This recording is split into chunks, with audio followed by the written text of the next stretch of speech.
Like, I'm not tripping. Okay, ladies. I have a surprise for you. surprise? Yeah, that car right there. No!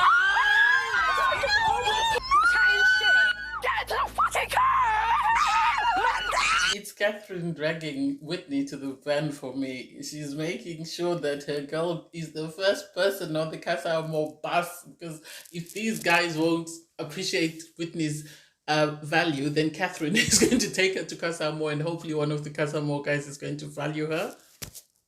I am not feeling Katie coming onto the show and then trying to play victim, calling herself a new girl and trying to make it seem like Whitney is trying to steal her man.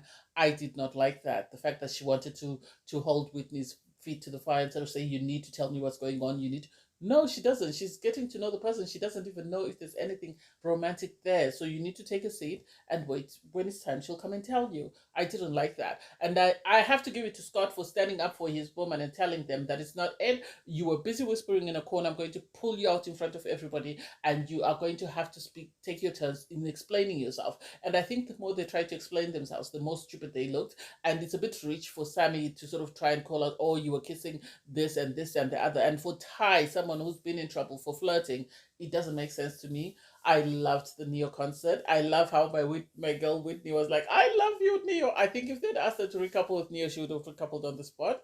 But anyway, I digress. Hey there, thanks for stopping by to Girl Valerie. Welcome back to my channel. In this episode, I'll be reviewing Love Island, Season 10, Episode 26. If you're new here, don't forget to subscribe, leave a like and a comment. Scott is moving up the charts in my ranking. I love him. The fact that he pulled these silly little boys, oh my God, I'm here for that. So Scott has a word with Catherine, who's at the fire pit with the girls, and sort of tells her he's going to call everyone because he wants to find out what's going on. And Catherine's like, no, just take the boys aside. No, I agree with Scott because everybody needs to be there for this conversation to be aired out, because had he taken the boys aside, the boys would have then run to the girls they're coupling with and whispered. So to avoid Chinese whisper, he told everybody in front of everybody to say, speak your piece. And I'm surprised that Ty was the spokesman. And suddenly Montel has got a voice to speak out. Oh, why did you take her to the terrace and kiss her? He's not the first person to take someone to the terrace to make his intentions known. That way Catherine could make a decision. Because had he not shown his interest to Catherine when Montel was pushing up on her, Catherine would never have known, and she would have tried to explore things with Montel. They wouldn't have worked out. And then by then, maybe Scott would have moved on. So I give him credit for making his intentions towards Catherine known, that I am interested in you, I find you attractive, and this is how I feel. I think this has been brewing. I think people like Sammy have been instigating this since they started the debacle of Scott is not attracted to Catherine, and I think it has gradually built up. And the idea that how dare Scott sit with Catherine all the time, how dare he be kissing and making out with Catherine all the time, this is what is aggravating them, because they had set this narrative that Scott is not attracted to Catherine, and also the idea that they were saying, oh, you tried to pursue things with Leah, it didn't work out, you tried. No, he did try, but he broke things off with Leah before they could go any further, as soon as he realized that if he doesn't make his intentions known to Catherine, then she's going to go after Montel, and because he wanted to nip that in the bud and let her know that she was miles ahead of Leah, and he wanted to close himself off for now. That's why they are where they are. I don't get everybody else sort of and just keeping quiet for no apparent reason when she was one of the loudest voices when the boys were speaking. Doesn't make sense to me, because if you're going to say something with your chest in private, then say it publicly with your chest. Don't hide in the background and wait for somebody else to be your mouthpiece. Everybody moves away from the fire pit, and then Katie needs to go home.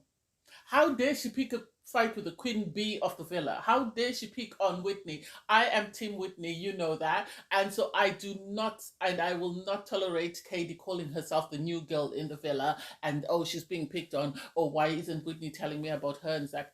Because it's none of your business? Because Zach says your conversations are dry?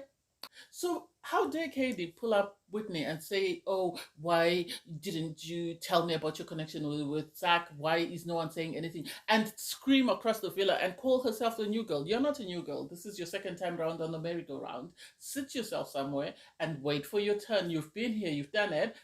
Go home. It's not working out for you. And so for her to attempt to try and sort of make herself victim and try and paint the queen bee of the villa, Whitney, in a bad light. I did not like that. I did not like that. For her to try and accuse Whitney of, oh, why did you not tell me that there was a you and Zach? I'm only just finding out that there's a you and Zach. I didn't know there was a you and Zach. Because you're not speaking to Zach, speak to Zach. Ask Zach what's going on. If Zach is lying to you, that's yours and Zach's business. It has nothing to do with Whitney. Whitney does not owe you an explanation. And for her to try and instigate a fight and try and make it seem like Catherine is the one who was telling her things when we all know Catherine is Whitney's best friend does not make any sense. And I like the fact that Catherine went from crying to going to war for Whitney. She was ready to go in. She was headed to throw them hands. And Ella was there just standing waiting.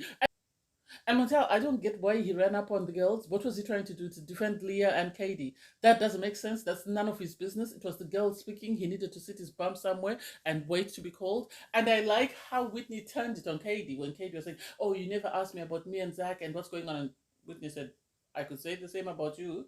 You've never asked me about me and Zach. This is my second time having a conversation with Zach. I didn't know there was a me and Zach until me and Zach sat down and started having a conversation. I love Whitney. Whitney is able to stand up for herself, and I'm here for it. How dare Katie play the victim and try and use her crocodile tears to get sympathy? I don't get that. And then the guys, I think they felt bad.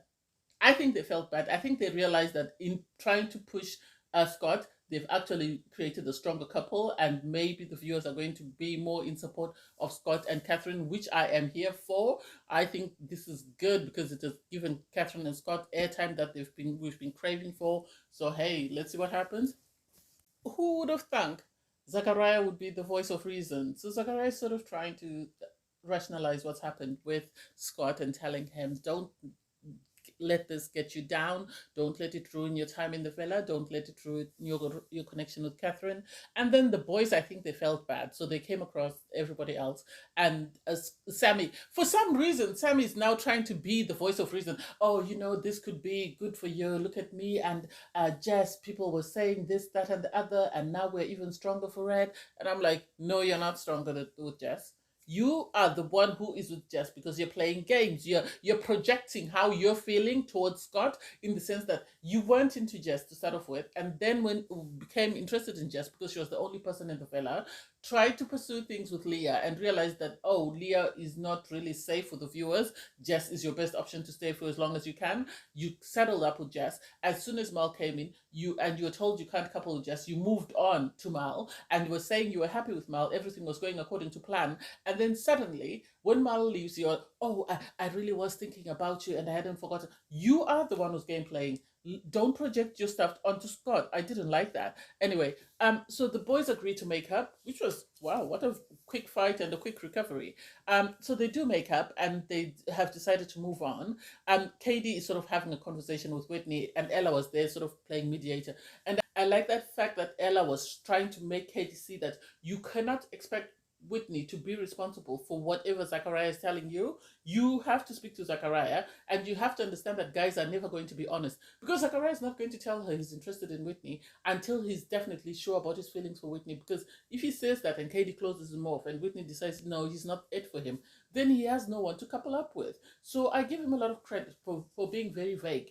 And Katie wants to have a pact with Whitney. Oh, let us be honest. Honest about what? You haven't told the girls about what you've been doing. You've been driving your relationship with Zachariah. Now everybody else is supposed to bow down because your feelings are hurt that Zachariah is moving on from you and he's not putting up with your BS.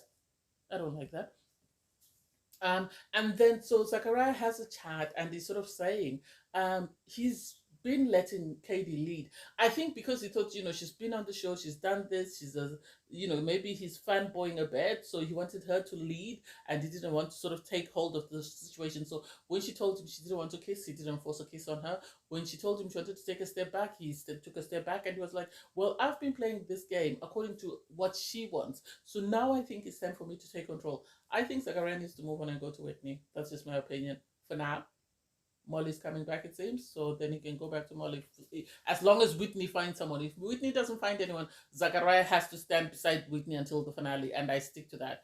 And then, so when Scott then has a conversation with Catherine, and he's very keen to know how Catherine feels about how he handled the situation. I think because for him, it's important for him.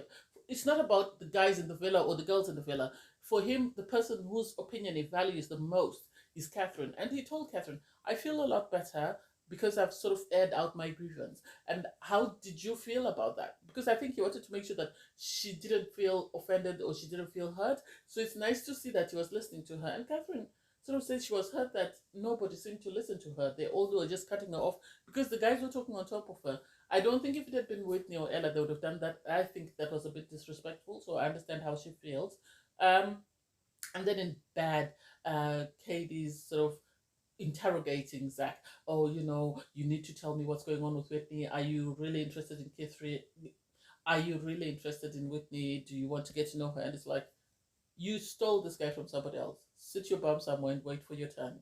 There's no need for you to keep going on and on about something that's out of your control. Allow him to get to know other people. This is why he was telling Mitch that we agreed with Molly that we were both open. We were open to getting to know other people. So the idea that I am having to move at somebody's pace is a bit uncomfortable for me. I hope he tells her, well, you can keep it moving, ma'am, I'm done. So all the islanders go to sleep. So Jess sleeps downstairs again, and it's like, why? Why is Sammy not joining her if he's really that into her? That is gameplay, in my opinion. That is gameplay. He should be sleeping with her downstairs if he really likes her as much as he makes out. And then during the briefing in the morning, obviously everybody's still talking about the Scott incident and what's happened and how everybody feels about it. And they're sort of trying to play, oh, we needed to air it out. No, nobody needed to hear your opinions about their relationships, just as they don't give you their opinions about your relationship. Sit in your corner, focus on you and your coupling, and that's it. And Montel suddenly has a voice to speak up and is criticizing this coupling and all. I don't like it. I think he needs to focus on him and Leah, since he said he's not interested in Whitney, and that's it. And Zachariah is sort of saying he's sort of stuck in between Whitney and Katie, and he doesn't know what to do. He'll need to have a chat, and Whitney has pulled him for 2 chats. They've been good chats. There's always been tension between the two of them. So he'll see how that goes. But when he pulls Katie for a chat, he doesn't say that. He doesn't say that. So that tells me that Zachariah is more into Whitney than he's making out. And he's trying to keep his place secure with Katie. And I wish he would just be honest. And just tell her, because during the conversation, oh, I like the way we're going. He's back to his one-word answers. And yet with Whitney, he was talking a mile a minute. This makes me feel like it might be a bit of gameplay on his part, in the sense that he's trying to question whether it's really worth following what he's feeling or what is best for him in the game long term. And I don't think Katie's it. I think Whitney's more likely to keep him in the game than Katie. That's just my opinion. Catherine was excited, obviously, because of how supportive Scott was about the incident and the fact that he had her back. I like Whitney saying, the two of you were riding hard for each other. It was sort of me and you against the world. And that's how they treated it. And I think this is why everybody else was sort of left with no choice but to keep quiet, because if they had managed to separate them, then they would have found a wedge and sort of a way to get in. But because the door was closed for them, they couldn't sort of divide Scott and Catherine. I think their aim was to divide Scott and Catherine, and instead of that, they've actually brought them closer. That's the impression that I get. I don't even know why we were shown the Leah and Montel scene. They are the most boring couple in the villa. And they've turned me off with the way they handled the Catherine and Scott situation and the Whitney and Zachariah situation. I did not like that. That left a very bad taste in my mouth, so I really couldn't be bothered. I have nothing to say about the two of them. I like how Scott and Catherine sort of made Jess and Sammy aware that because of the incident the night before, it has brought them closer, and they feel like, they are in a much better place because of that. And this is what I like is they are not a toxic couple, and they don't want trouble. But if you come looking for their trouble, they are going to give you trouble. And that is exactly what they did to the rest of the islanders. And then Zachariah is sort of saying, oh, he's decided to go with Katie. I think Katie is the wrong choice for him. I think he's assuming that because of the star power that she got from her season, the fans feel the same way about her. He doesn't realize that this is Whitney's island at the moment. Katie is a has-been, so he needs to move with the times. But hey, I hope Whitney finds someone in Casa Amor.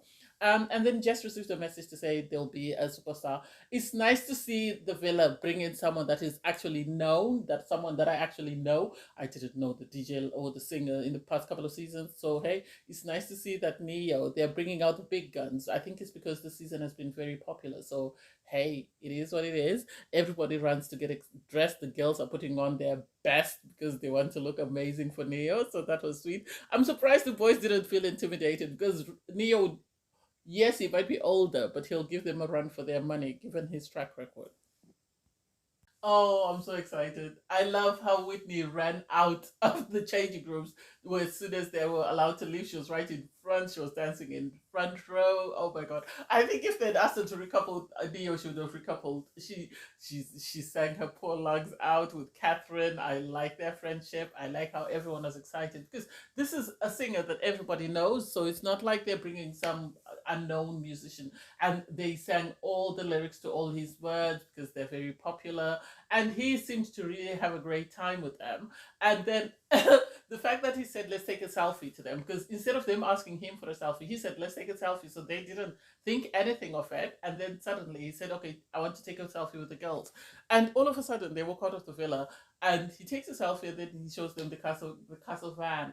And you could see Ella was nervous.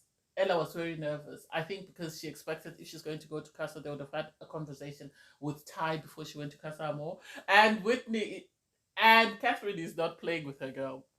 Catherine is not playing with Whitney. She went to Whitney, get in the effing car now, because she knows that Zachariah said that he wants to pursue things with Katie. So she's not going to play games. So she's going to take her girl and hook her girl up with someone. She wants her girl to stay in the villa with her until the end, and she wants her girl to find love. So she's going to do everything within her power to make sure that Whitney gets a match. And I hope Whitney gets a match in Casa. The girls go off to Casa more. The guys hear the screaming as soon as the van comes, and they sort of run out to see what's happening. I think they're told, okay, go and check what's happening now. I think they're told wait, and then once the van had left, they were told to go and check, and they realized that Neo and the girls were gone. Came back into the villa, and they realized, well, what happened is he said he was taking a selfie, but actually he's taking the girls to Casa Amor. I wish he had taken the girls to Casa Amor. I wish he had continued with the concert there before going, but hey, it is what it is. So the girls get to Casa Amor, they are exploring, they're excited. They understand that, they have to be open because Ella is worried that what is Ty going to do? And Ty himself is worried because we all know Ty likes to flirt. And I've got a feeling that Ty is going to get himself entangled with somebody. I can see that coming. The boys that they bought this year, they're not bad looking. They're better than the past 2 years, I think. That's my opinion.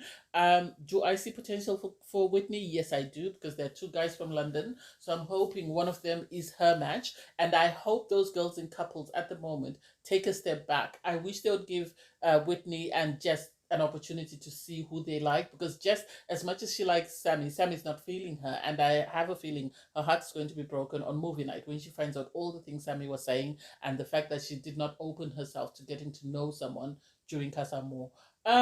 Do I like the guy's personality? I don't know. It's too early to say, and I'm not going to call out all of them because, oh God, I'm terrible. I think the ones that I think, one of them is 22 years old from London, and I think he's too young for Whitney. I think Whitney is 25.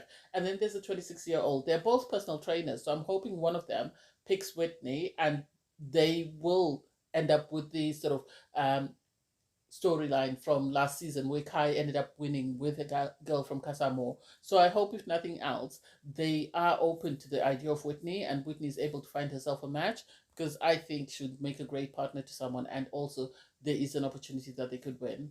The idea of bringing Molly back, I don't think it's a good idea. Molly has no personality. The fact that they kept her in the back and she's coming in this cheetah print and she's all hands on hips, she's not that sort of girl to stand out.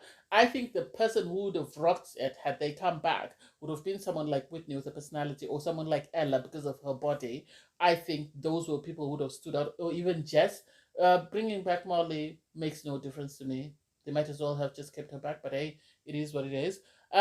Thanks, guys, for watching. I'll see you next time. Don't forget to like, share, comment, and subscribe. Bye, everyone.